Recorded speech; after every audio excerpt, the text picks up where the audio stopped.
to benefit a cause.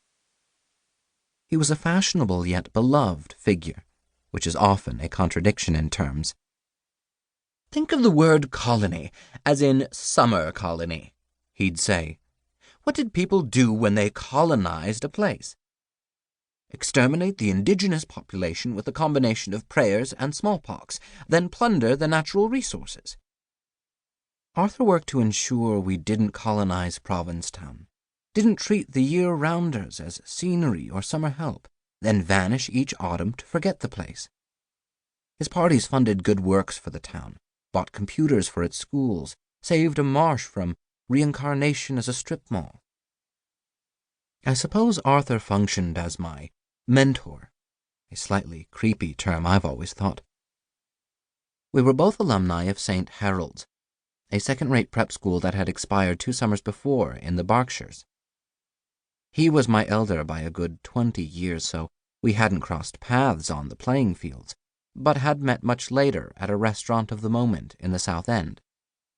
He'd scrounged up my first job at an advertising agency, where I'd extolled the virtues of software and aftershave, and had seemed too earnest to be fired.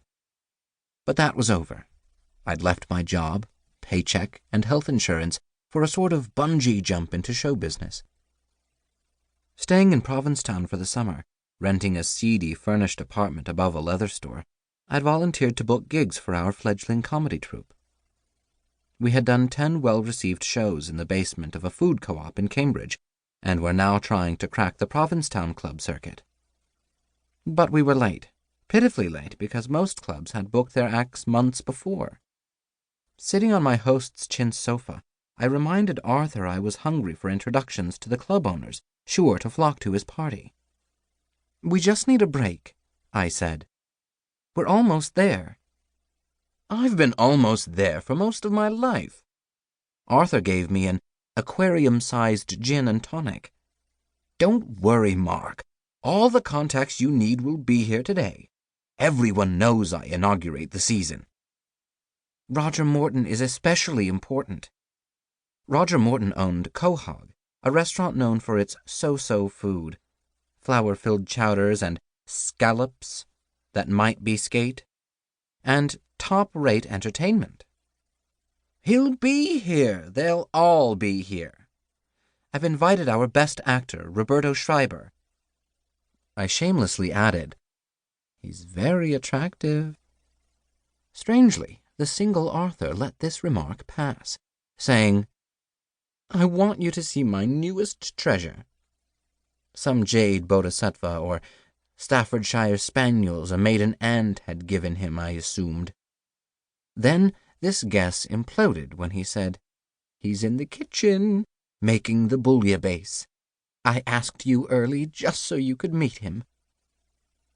Arthur led me through the low-ceilinged rooms, most painted a muted pea green, and containing enough nautical artifacts, scrimshaw, engravings of battles involving the Constitution, to make me think the treasure could be a sailor, shanghaied from some earlier time, complete with pigtail, tarry fingers, and clay pipe.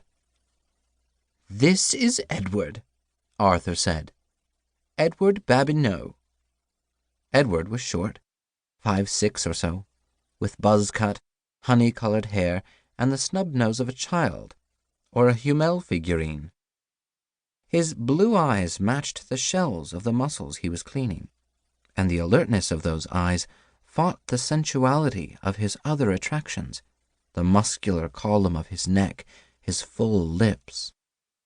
He was 25 at most, half Arthur's age, in one of his host's monogrammed shirts, and, evidently, nothing else. The long pinstriped expanse of Brooks Brothers cotton just covered the tawny hair of his thighs. "Mark is a star of the stage, just as you are a star of the kitchen," Arthur told him. Then the doorbell rang, and he drew a long slug from his gin and tonic before kissing Edward, then rushing to greet his guests. A blush stained Edward's face. Was he ashamed of being kissed by a much older man, or by his sparse, borrowed wardrobe? Sometimes I'd worried that Arthur compensated.